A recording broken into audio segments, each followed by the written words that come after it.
Salibonani, igama lami ngingu-Mrs. FM Daniel.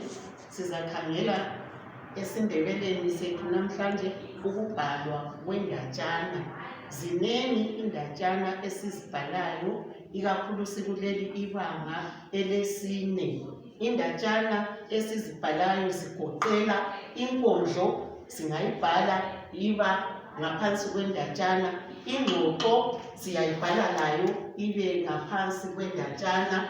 Singabhala incwadi, singabhala isaziso. Namhlanje ngizakuthanda njalo ukuba sikhangele incwadi. Incwadi siyibhala njani esiNdebeleni? Asiyekeleni lezi ezinye izindatshana sizazikhangela lazo ngelinye ilanga. Sikhangele ukubhalwa kwencwadi. Incwadi langesiNdebele iyafanana njengoba besikhulumile esikhiweni. Nxa ubhala incwadi uyaqala ngekheli, sithi likheli leli. Ikheli litsho indawo lapho obhala ukhona. Njengoba ngesikhathi sisesikolweni sise-Destiny Learning Center. Kodwa nxa ungekhaya uyabhala ikheli lalapho okhona, indawo okhona. Lapha-ke namuhla sizakhangela Destiny Learning Center, sithi number 8 Manchester Road, Belmont, Bulawayo. Ikheli kalitshintshi ngokuthi sesibhala ngesiNdebele. Asinanzeleleni lokho. Okuntshintshayo la yikubhala kwethu ilanga lenyanga. Inyanga yethu ngoba khathesi sesibhala isiNdebele. Siyakwazi ukuthi ngesikhiwa sikunyanga ekaMeyi. uMeyi uyantshintsha abe nguNkwenkwezi. Siyakufunda lokhu, silazo inyanga ngesikhiwa, silazo inyanga ngesiNdebele. Okuqakathekileyo kasitshintshi lutho la. Unyaka asiwutshintshi, ilanga kasilitshintshi, sitshintsha inyanga.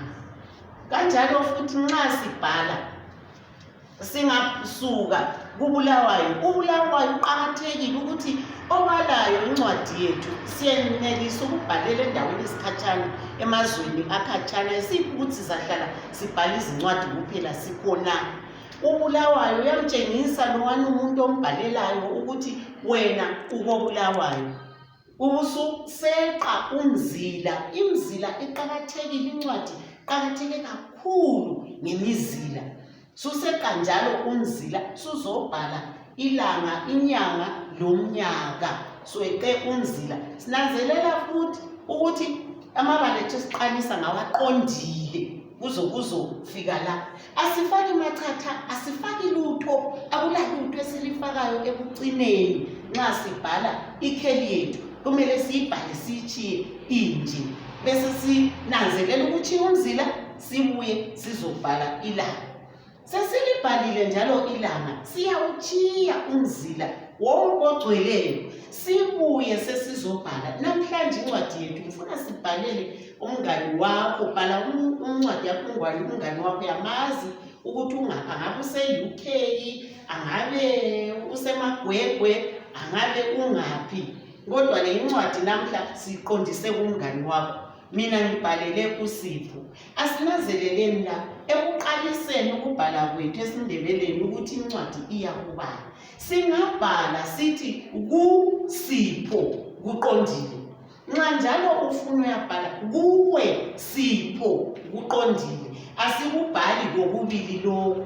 Lokhu ngikufakela ukuthi ngikutshengise ukuthi wena ufisa ukubhala kuphi. Njalo kuqakathekileyo nxa sibhala la, ibala lethu kumele esiqalisa ngalo libe likhulu. Amabala esiqalisa ngawo imitsho aba makhulu. Amabala esibhala ngawo amabizo abantu aba makhulu. Sikunanzelele lokho. Asihlanganisi njalo la nxa sesithi kuSipho. uSipho kumele ayezimela yedwa laphana. Namhla sibhala ngani njalo? Sibhalela uSipho. Namhla sengifuna umtshele ngawo lo umkhuhlane. Kulezi insuku bantwana kukho esingakhuluma ngakho kuqakathekileyo. Njalo kuqakathekile ukuthi sifunde, sizwisise, sazise labanye ukwenzela ukuthi lo umkhuhlane ungasihluphi. Umbhalele uSipho, umtshela wena ngawonalo umkhuhlane ukuthi kanti kuyini vele ikhona okuthiwa yi-COVID-19, wena uwedwa ukuzwisisa njani, kuthiwa ngumkhuhlane onjani, kuthiwa nxa lo umkhuhlane usulawo uzwa njani, ukuthi wazi ukuthi sengilayo i-COVID-19. Njalo njengoba khathesi siyakwazi isikhathi eziningi sisichitha sisemakhaya, singekhaya, ikakhulu sitshona sibukele kakhulu ku-TV, kuyakhulunywa lokuvela kwamanye amazwe ukuthi uzazi ukuthi lawo umkhuhlane usulawo, uzakuzwa lo, uzathimula, uzakhwehlela, konke khonokhu kuyizitshengiselo ezomuntu osegula lo umkhuhlane. Bhalela-ke umngani wakho, umtshele, mina mngani wami ngizwa kulalo umkhuhlane okuthiwa yi-COVID-19, elinye ibizo kuthiwa yi-corona, ukuze ukwazi ukuthi usulawo lo mkhuhlane uzezwa usithi uzizwe khonokho wena okwaziyo ukuthi kuba njalo. Njalo nxa usuzizwa usulalo mkhuhlane, umtshele ukuthi kuthiwa kumele wenzeni. Siyakubona kuyabhalwa kubomabonakude, siyakuzwa kuyakhulunywa emarediyweni esiwalalelayo ukuthi ungazizwa kulezivikelo, ukuze uzivikele kiwo lo mkhuhlane kumele wenzeni. Okunye sikwaziyo kakhulu, okuqonqoselwa kakhulu yikuthi hlalani emakhaya. Nxa usuhlezi emakhaya kumbe kwenzakele wasuka waya kwenye indawo, kulezinto ezinjengokuthi gezani izandla. Singageza-ke izandla susuka lapho, kule mithi le efafazwayo. Siyakubona noma sihambe emavinkilini noma sisiya ngaphi, imithi le efafazayo esithi kusanitizer, konke khonokho zindlela zokuthi ezigoqela wona lo umkhuhlane. Abanye njalo nxa ungena emavinkilini bayakuthatha, kuthiwa bakuthatha ukuzwa ukuthi umzimba wakho utshisa okunganani, ukuthi ngakambe kawuphilanga kuhle.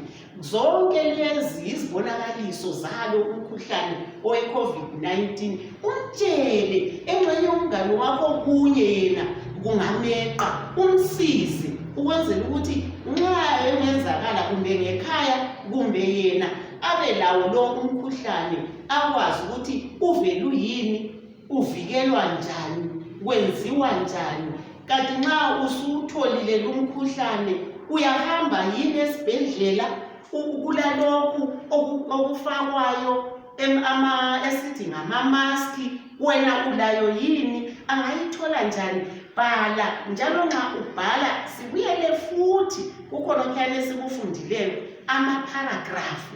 Amaparagrafu nxa ungabhala kuyini kathi COVID-19, yeka umzila uzoqalisa ubhale uchaze nje kafitshane ukuthi kuyini, wena uzwe njani, ukuzwisisa njani. Suseqa futhi umzila, ngaba imizila emibili emithathu, weqe omunye umzila susiyabhala izixwayiso ukuthi ubonakala njani umuntu oyabe lawo, weqile futhi imizila leyana, ubuye weqe okungakunceda okuncedisayo nxa kule COVID-19 khonokho enjengakuqamba, okunye ngikutshiyile ngenzela ukuthi nawe uzifake, lokho kugeza izandla, okufaka ama-maski, kuhanjwa njani endleleni emgwaqweni, kuyini okutshengiselayo ukuthi impilo isitshintshile ngawo nalo umkhuhlane okhona. Umtshele umngani wakho, bese kusithi-ke nxa ususiya ekucineni njalo ungakhohlwa phela ukumbhalela umngani wakho ukuthi wena obhale incwadi ungubani.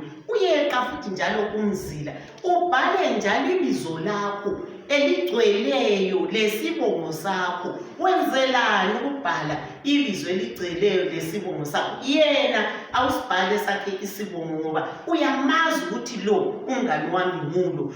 Kodwa kungenzeka ukuthi yena lo umngani wakho abe labangani abalebizo elifana lawo ababili abathathu, kasoze akwazi ukuthi incwadi ivele kubani. Kuqakathekile ukuthi nxa wena usuvalelisa umngani wakho umbhalele isibongo sakho.